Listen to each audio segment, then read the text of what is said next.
Yamwa kwaba mididi afia amankwa tamaklo emrani adaje nti yeda se Adom TV Belgium Health Tips ni ene your first time unlusu hwe yesa wa be join ye ban wiki mu nyina no enkomo aye ka efa urinary tract infection ana U.T.I hunsun so ba so no wan treat a odache na etesai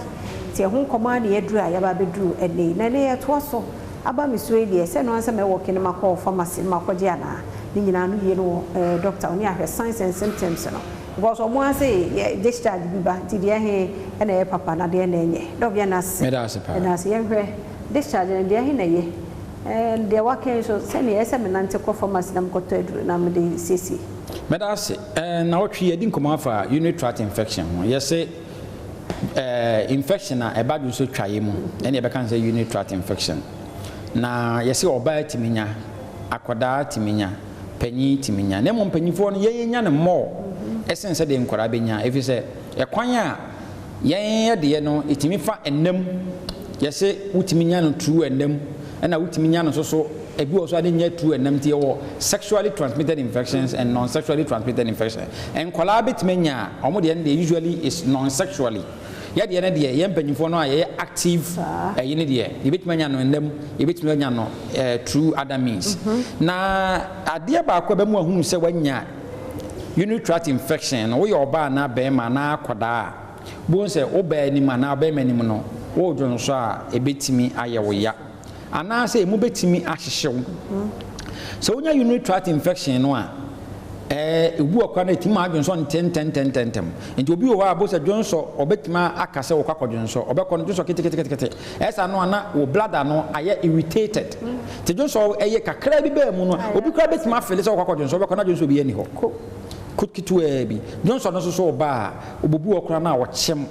ebi wa na U.T.I no bonse na emu na inflamed nti obi ha wo kyem obu adwonso ne ba bonso wo kam obu ha dwonso ne ba wo tese eye de dwonso wo dwonso a obi se ma dwonso afili we de ma fili afa ho dwonso ya dwonso wo dwonso a eni kwasa wo te de ena eni kwasa wo te yawo ena eni kwasa emu soso eye de eye wo ya anase emu so hyew Johnson eba o se ke ba ni chodododododododododo Johnson eba o se eba in a streamline eba straight eni kwasa Johnson eba na pure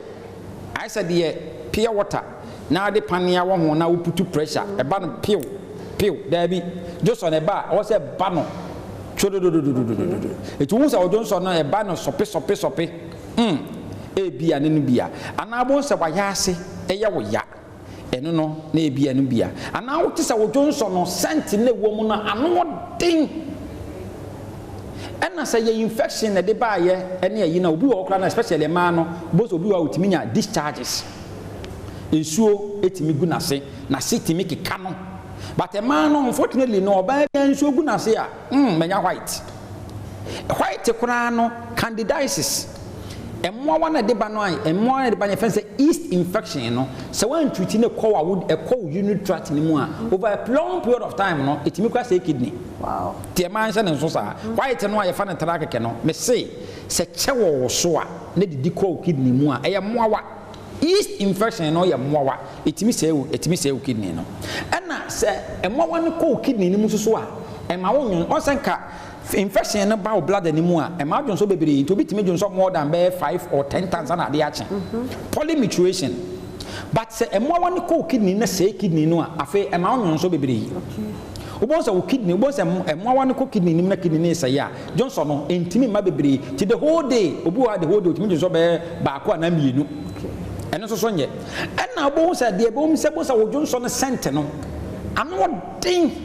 Unya urinary tract no a most of Johnson sent na firi mu na no oden Johnson e ba most atwa huro epu ahuro sa ni nyina no ye science ye chese wanya urinary tract infection unya urinary tract infection ha na wo de drugstore na drugstore se pharmacy bia nu a de be kwa be ma waduro no way I just say bia kwanchan if you say kwanchan we nim the opa oye so nim the oye an ko be ka chese kone koye lab and scan it wan ye ne wa hu de kora de ba ye na wo so betu ase de a ene wontimi nya ho hwe ebekọ na aba ebedru medum na ekose wo kidney end point to be particularly wadawroma emre ni sha edinti your branches bebree wo man mu yade bi ha wo no e bia ne yanka wo yade so na wo yade no endpoint ye tu ho anamo mesra wo fa number na chechire mu ene me nkasa na me cheche mu nkyerem number ne 0244 86 7068 0244 86 7068. Yada say Dr. Dubois yada na say esro yentie efutu say nchechire yenyire mfamo ye bra se be bebo ye ho ban ye afisa infection we ehu endpoint homeopathic clinic wonti ene ye de ba wo tuna enkwa hodin wo kwa ebeto so